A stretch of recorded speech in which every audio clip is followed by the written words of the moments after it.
What is going on, everybody? Paul here, coming at you with the Crypto Coffee Update. You know, it's all the news, conferences, events, everything you'd want to see and hear for the next couple days in the crypto space and beyond. So, of course, you know, we got to start out right. I got my to-go cup again. I've just been a Paul on the go. A lot of stuff happening for the holiday season.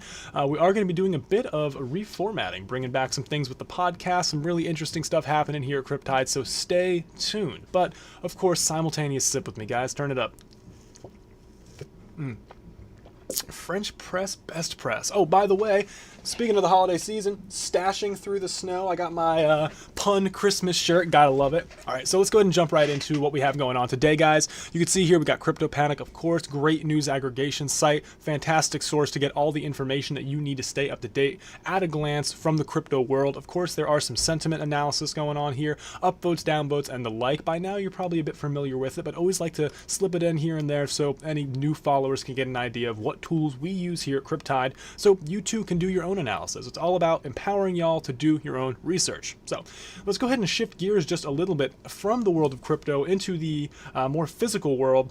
You may have heard about the smattering of news surrounding Russia and Ukraine over the last few years. There was the annexation of Crimea, and recently some Ukrainian ships sailed into what are now de facto Russian waters, and there was some, I guess, drama to say the least. Those Ukrainian ships were indeed taken by Russia, confiscated, and I just found a fantastic analysis of the incident, perhaps some of the legitimating reasons as to why this occurred, some of the players that are involved, and perhaps some of their thought processes as to why these Ukrainian ships would sail into waters that are de facto owned by Russia. Great analysis by Pepe Escobar, really well written. It's a bit of a long one. I just wanted to put it in here and let you know it'll be below in the description in case you too wanted to get a nice analysis as to what's going on with that situation. Good place to start.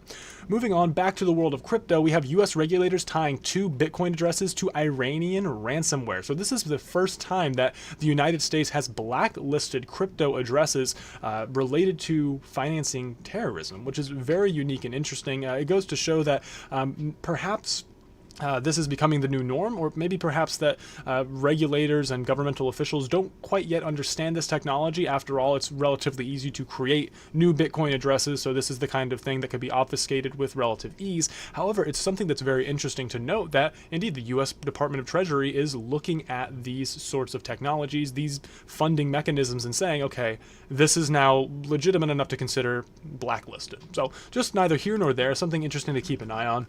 Here's another interesting piece of news. Cashing in on the largest ICO returns ever. An infographic was included from Coingeek, and I don't think it's accurate, actually. I'm going to have to call it out for that.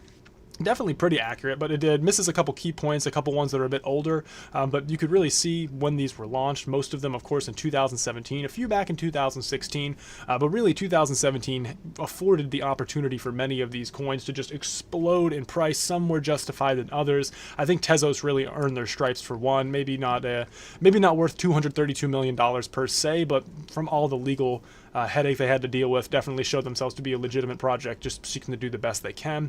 And here's the ROI. Here's the actual percent ROI and ROI in terms of return for $1,000. And you see hype cycles like this, or hype stories like this semi-regularly in the crypto space. Interestingly enough, there is a ICOstats.com ROI since ICO. Love this thing. This thing's fantastic. NXT was actually the most profitable ICO, and they did their raise all the way back in 2013. So really, what could be argued as the first ICO, which is really pretty interesting. But you could see 204,000% return on investment just due to how early, obviously, their ICO was. Then back in 2015, IOTA is the second biggest earner with almost 70,000% ROI. IOTA actually started as a token called Jin Token on the NXT network, funny enough. So it's really interesting to see how some of these coins have confluences and historical relations with one another, dating all the way back to 2013 and beyond. So cool stuff there.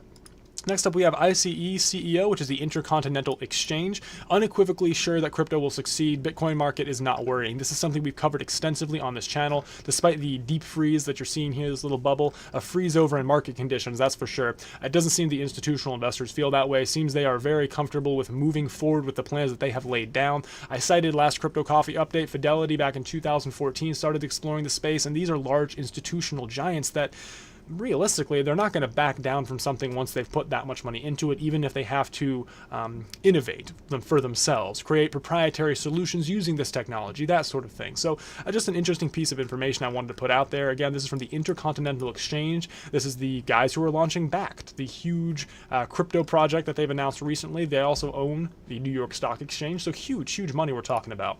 Moving back over to government, again, Mitchell Moose killing it with these articles, man, doing a great job.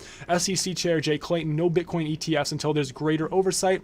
Assume your ICO is a security. I think this is fantastic advice. After all, if you are wanting to run a legitimate business, a legitimate project, and you want to launch it in a regulated, regulatory compliant way, that's what you got to consider, because after all, you have the Howey test, and the Howey test is a pretty good precedent. Essentially, it's a website. I don't have it pulled up here, but I'll put it below in the description as well. The Howey test is just a website that looks like an ICO, walks and talks like an ICO, doesn't ask for any know your customer or anti-money laundering, KYC, AML information. It says, hey, send some Bitcoin here. So you click the link and it says, hey, this is a website by the SEC. This is a demonstration as to what a illegitimate what a illegitimate ICO may very well look like. After all, it has no compliance. There's no way to track or trace or get your money back, because there's basically no way to do that with cryptocurrency, or at least it's extremely difficult. So you have the Howey test. It's not the best precedent. It's kind of rough. I've spoken to legal professionals, and they basically said, look, you're better off assuming that it's a security. So this runs concurrent with that. And the fact that the SEC is being so forthright about that is something I think is a great benefit, and gives you a sense of perhaps where your headspace needs to be if you want to start an ICO project in somewhere like the United States. We hear a lot of claims about tokenize everything will be on the blockchain, and that very well may be true. I'm not trying to step on any toes in that regard. However, these things take time, and realistically, governments move as slow as molasses. So it's going to take time for these regulatory protocols to get hammered out to be compliant with these blockchain protocols, and vice versa. There's going to be a lot of working through this sort of thing. So definitely something I wanted to bring to the forefront. You can see here that, again, Bitcoin prices are rallying after institutions show confidence at Consensus Invest. Consensus is sometimes seen as this big conference where it will affect the crypto price, but realistically, bearish news doesn't really impact a bullish market. Bullish news doesn't really heavily impact a bearish market, and vice versa. That's not to say that it doesn't happen, but it's much more difficult just based on sentiment and trends.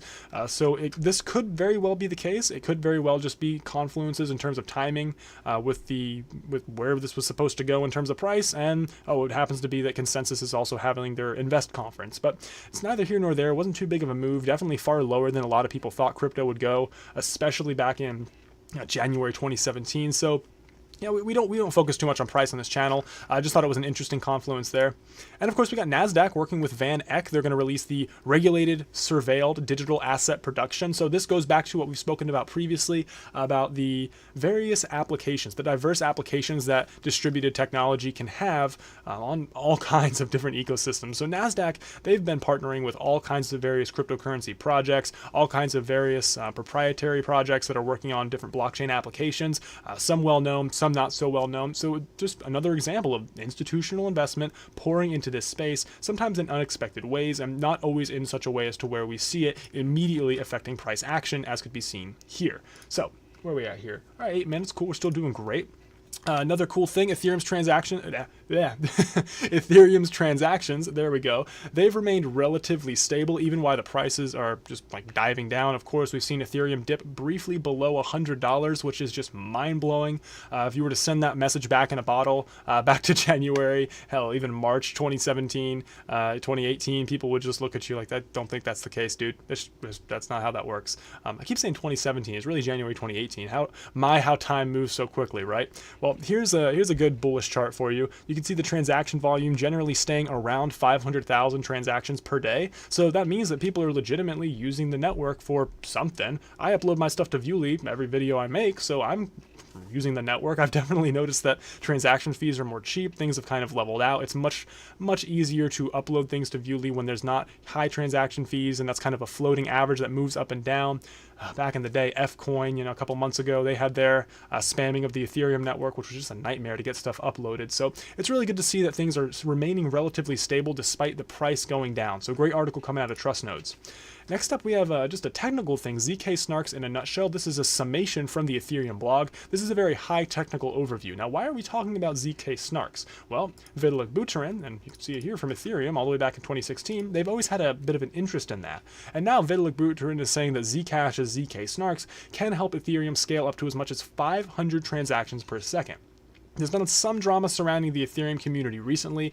There was some rumors, I hate to use the term FUD, it's really not a term I like. Vitalik Buterin may be stepping away from the Ethereum development team, but he said he's not going anywhere, so he's still working hard on Ethereum, and there's been some issues as to how exactly scaling up Ethereum in terms of transactions per second, and in terms of the last bull run, as I was just stating, has huge amounts of fees, huge variation there. How they're going to square that circle, it seems ZK Snarks may be a piece of that puzzle. So something I wanted to bring up. Again, less of a high-level overview from Zcash themselves. So this is something I'll link below in the description. You can get kind of a high technical overview as to what zero-knowledge proofs and ZK Snarks actually are, and then more of a layman explanation that still has a bit of technicality in there, but I think it's something that's more digestible overall. So with that said, that's all the news and events and conferences we have. Well, no, all the news and not the events and conferences, because that's what we're getting into now. So let's see what's going on for November 28th, Wednesday. We have Wealth 2.0 happening in London, the Blockchain Expo North America kicking off in California, Payments Innovation Asia Summit 2018 in Singapore, Coingeek Week Conference kicking off in London, the International Conference on Information Security and Cryptology, also known as ICISC, it's a mouthful, happening in Seoul, South Korea. We also have NordSec 2018 in Oslo, Sigma Hackathon in Malta, and that's all we got for November 28th, Wednesday. For November 29th, Thursday, we have the European Blockchain Convention in Barcelona, Supply Chain Finance Community Forum Europe 2018 in Amsterdam, Inside Fintech kicking off in Seoul, South Korea, the Japan Blockchain Tech Summit happening in, of course, Japan, and the Crypto Innovation School, CIS 2018. Couldn't pin down where this one was, but nonetheless, it's happening. So, with that said, that's all we have for November 29th, Thursday, and for this Crypto Coffee update. Seriously, thank you so much for watching, guys. You really do mean the world. It's fantastic to be able to share this information with you all. You always come back with some great comments, some great information, so always a pleasure. But for now, this is Paul, signing off. We are Cryptide, and remember, the tide is rising. Oh, as are the sources. They're in the description.